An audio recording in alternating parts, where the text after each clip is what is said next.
आप उसको गाली देते हैं कि ये हड़ताल बंद, ये नेता लोग गलत काम करते हैं। विपक्ष के नेता कहते हैं कि नीतीश कुमार या कोई ममता बनर्जी क्या करेगा भाई? आप हमको जरा बता दीजिए। एडमिनिस्ट्रेशन दोषी हो जाए, शासन प्रशासन दोषी हो जाए, उसमें सीधा मुख्यमंत्री को सब जगह आप गाली देते रहे, तो आप घर में क्यों सोए हुए हैं? केंद्र को बेटी पर ही राजनीति करनी है तो केंद्र उत्तराखंड का जवाब देना, बिहार का जवाब देना, बंगाल के उत्तर प्रदेश के ब्रजभूषण का जवाब देना। जब आप सियासत के लिए बलात्कारी को निकाल करके जेल से निकालिएगा तो आप किस मानसिकता से आप उम्मीद करते हैं कि बलात्कार की घटना रुके? बेटी को भी आप बाइफरकेट कीजिएगा डॉक्टर से, बेटी को भी बाइफरकेट कीजिएगा किसी चीज से। सीबीआई इंक्वायरी हो गई, अरेस्ट हो गए, ममता बनर्जी खुद सड़कों पर हैं। अब कौन सी सुरक्षा की बात करते हैं केंद्र? आप आम आदमी को सुरक्षा दे नहीं पाते हैं, और आम आदमी की गरीब की बेटी के साथ बलात्कार होता है तब ये देश में हड़ताल आज तक क्यों नहीं करते हैं? ये डॉक्टर तोड़फोड़ करे तो कोई एक्ट नहीं, कोई कानून नहीं। डॉक्टर के कारण पब्लिक मर रही हो, कोई कारण नहीं।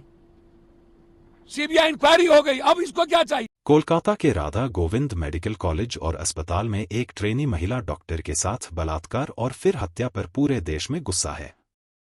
देश भर के डॉक्टर्स इस घटना के बाद हड़ताल पर बैठे हैं। फोडा, आईएमए सहित डॉक्टरों के कई संगठनों का हड़ताल चल रहा है। डॉक्टर मांग कर रहे हैं कि जब तक सरकार सेंट्रल प्रोटेक्शन एक्ट (सीपीए) लागू नहीं करती हड़ताल जारी रहेगी।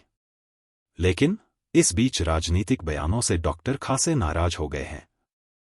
आईएमए और रेजिडेंट डॉक्टरों के समूह फोडा ने पूर्णिया के निर्दलीय सांसद पप्पू यादव की उस प्रतिक्रिया पर नाराजगी व्यक्त किया है जिसमें उन्होंने कहा था कि डॉक्टरों के इस रवैये से देश में कई लोगों की मौत हो गई है।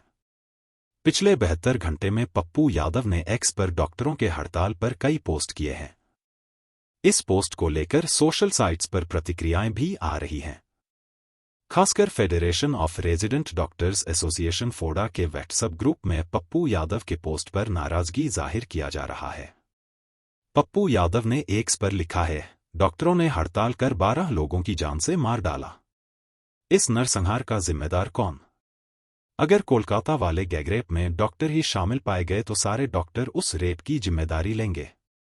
जहां भी डॉक्टर बलात्कारी होता है वहां यही डॉक्टर समाज को सांप क्यों सूंघ जाता है? इससे पहले भी 17 अगस्त को पप्पू यादव ने एक्स पर एक पोस्ट किया था जिसमें उन्होंने लिखा था, किसी भी बेटी का रेप और हत्या असहनीय है।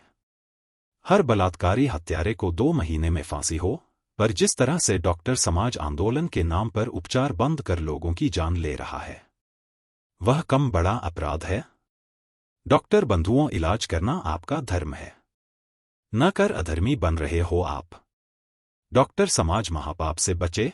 पप्पू यादव ने एक और पोस्ट में कहा, डॉक्टरों की हड़ताल में भी अजीब खेल है। सरकारी अस्पतालों में हड़ताल चल रहा और प्राइवेट हॉस्पिटल में जमकर लूट। आखिर कोलकाता की घटना पर उद्वेलित हैं तो निजी नर्सिंग होम और अस्पताल में नकदी प्रैक्टिस कैसे जारी है? डॉक्टर साहब, पप्पू यादव के एक के बाद एक ट्वीट पर फोडा ने कड़ी प्रतिक्रिया दी है। फोडा के डॉ. के सैनी कहते हैं, इस आदमी को इग्नोर करो। इस आदमी का खुद का बैकग्राउंड अच्छा नहीं है, आगे बढ़ो। एक और डॉक्टर इकबाल हुसैन लिखते हैं, पप्पू यादव स्थानीय लोगों का समर्थन हासिल करने के लिए इस तरह का बयान देते हैं, लेकिन वास्तव में बिहार की मौजूदा स्थिति के लिए वे भी असली दोषी और जवाबदेह व्यक्ति हैं। इसकी भी जवाबदेही तय होनी चाहिए। 2 साल पहले पब्लिक ने इसे पीटा था। यह स्थानीय गुंडा है। कुल मिलाकर पप्पू यादव के एक के बाद एक ट्वीट से हड़ताली डॉक्टरों में गुस्सा है। कोलकाता के आरजी कर मेडिकल कॉलेज एवं अस्पताल में हुए इस घटना का पूरे देश में विरोध हो रहा है। हालांकि सीबीआई जांच शुरू है जिसमें कई खुलासे की बात सामने आ रही है, लेकिन राजनेताओं के बयान से स्थिति और बिगड़ सकती है। मानवीय कृत करते हैं ये डॉक्टर लोग, ये इनको गॉड का दर्जा गलत तरीके से दुनिया ने दिए। ये इंसान है। आप कानून भी आप ही हैं। जब और लोग हड़ताल करते हैं तब आप उसको गाली देते हैं कि ये हड़ताल बंद, ये नेता लोग गलत काम करते हैं। और बेटी को आप डॉक्टर से जात से, जैसे मायावती जी और चंद्रशेखर जी ने ट्वीट कर दिया, उसके अलावा कोई नेता अभी तक क्यों नहीं गए? बिहार में 4 बलात्कार हुए, उत्तराखंड में बलात्कार हुए नर्सेस के साथ, और बिहार में इससे बड़ा विभत्स घटना तो नहीं घटी। एक भी नेता नहीं गए, एक भी दलित लीडर नहीं गए। जो बिहार फर्स्ट, बिहारी फर्स्ट कहते हैं, जो मांझी जी दलित लीडर कहते हैं अपने को, बड़ा हमारे परिवार की तरह है, और जो विपक्ष के नेता कहते हैं कि नीतीश कुमार या कोई ममता बनर्जी क्या करेगा भाई? आप हमको जरा बता दीजिए। एडमिनिस्ट्रेशन दोषी हो जाए, शासन प्रशासन दोषी हो जाए, उसमें सीधा मुख्यमंत्री को सब जगह आप गाली देते रहे, तो आप घर में क्यों सोए हुए हैं? मैं जानना चाहता हूँ। सत्ता पक्ष तो इसलिए नहीं गया कि उत्तराखंड में राजनीति, बंगाल में राजनीति करनी है, और केंद्र को बेटी पर ही राजनीति करनी है, तो केंद्र उत्तराखंड का जवाब देना, अब बिहार का जवाब देना, अब बंगाल के, उत्तर प्रदेश के ब्रजभूषण का जवाब देना, राम रहीम का जवाब देना, आसाराम का जवाब देना, बाबाओं का जवाब देना। ये राम रहीम ब्रजभूषण का जवाब क्यों नहीं देते हैं ये लोग? तो जब आप सियासत के लिए बलात्कारी को निकाल करके जेल से निकालिएगा, तो आप किस मानसिकता से आप उम्मीद करते हैं कि बलात्कार की घटना रुके? और निर्भया बलात्कार के घटना के बाद 33% बलात्कार इस देश में बढ़ी है, 33%। और बेटी को भी आप बाइफरकेट कीजिएगा डॉक्टर से, बेटी को भी बाइफरकेट कीजिएगा किसी चीज से। सीबीआई इंक्वायरी हो गई, अरेस्ट हो गए, ममता बनर्जी खुद सड़कों पर हैं बेटी के सवाल पर। फिर राजनीति कैसा? कौन सी सुरक्षा की बात करते हैं केंद्र? आप आम आदमी को सुरक्षा दे नहीं पाते हैं, और आम आदमी की, गरीब की बेटी के साथ बलात्कार होता है, तब ये देश में हड़ताल आज तक क्यों नहीं करते हैं? ये क्यों नहीं बोलते हैं ये? और 12 की मौत हो गई। ये 12 मौत के जिम्मेदार कौन होंगे? डॉक्टर पे 302 का मुकदमा नहीं लगना चाहिए? ये लगातार तोड़फोड़ कर रहे हैं। मतलब डॉक्टर तोड़फोड़ करे तो कोई एक्ट नहीं, कोई कानून नहीं। डॉक्टर के कारण पब्लिक मर रही हो, कोई कारण नहीं। सीबीआई इंक्वायरी हो गई, अब इसको क्या चाहिए? मैं सीधा जानता हूं,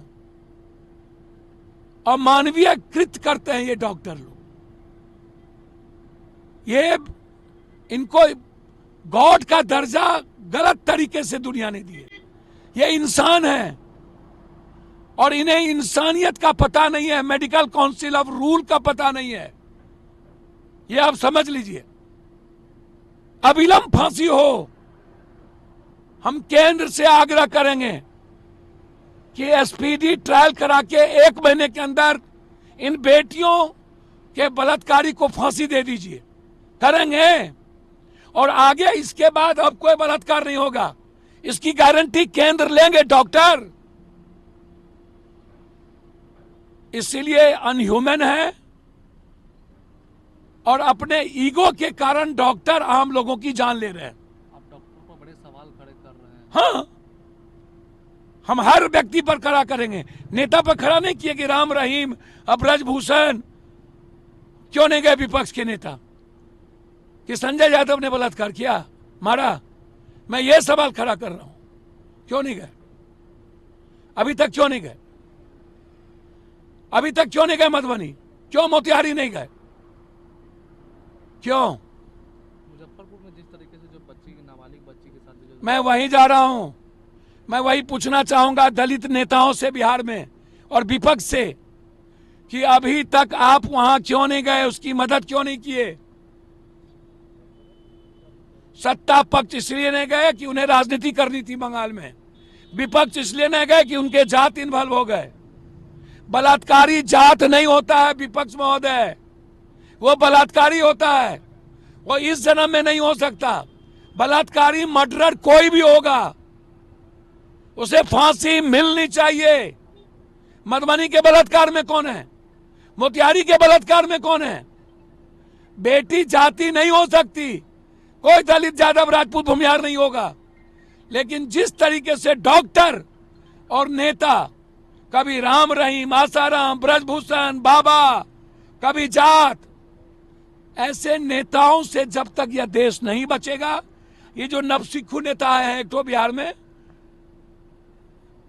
ये ना धरना देंगे, ना प्रदर्शन करेंगे, ना ये कहीं जाएंगे।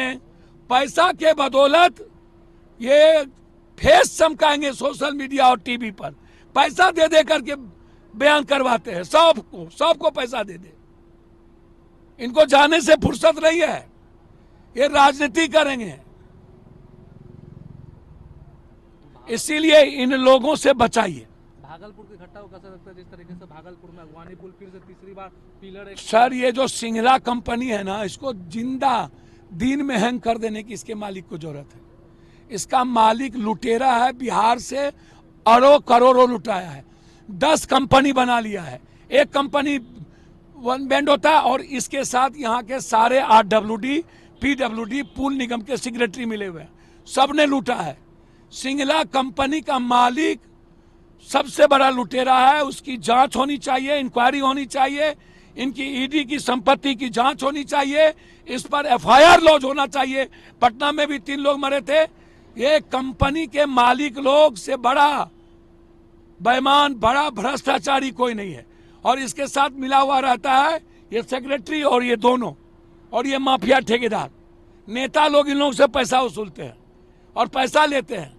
तो परसेंटेज लीजिएगा 60%, मंत्री लेंगे परसेंटेज और सेक्रेटरी, तो सिंगला कंपनी का पुल नहीं गिरेगा। कल भी पुल गिरा है 9 नंबर 10 नंबर। कल भी पुल गिरा है 9 नंबर 10 नंबर, वही बोल रहे हैं। तीसरा बार हो गया वो ब्रिज को गिरे। तीसरा बार।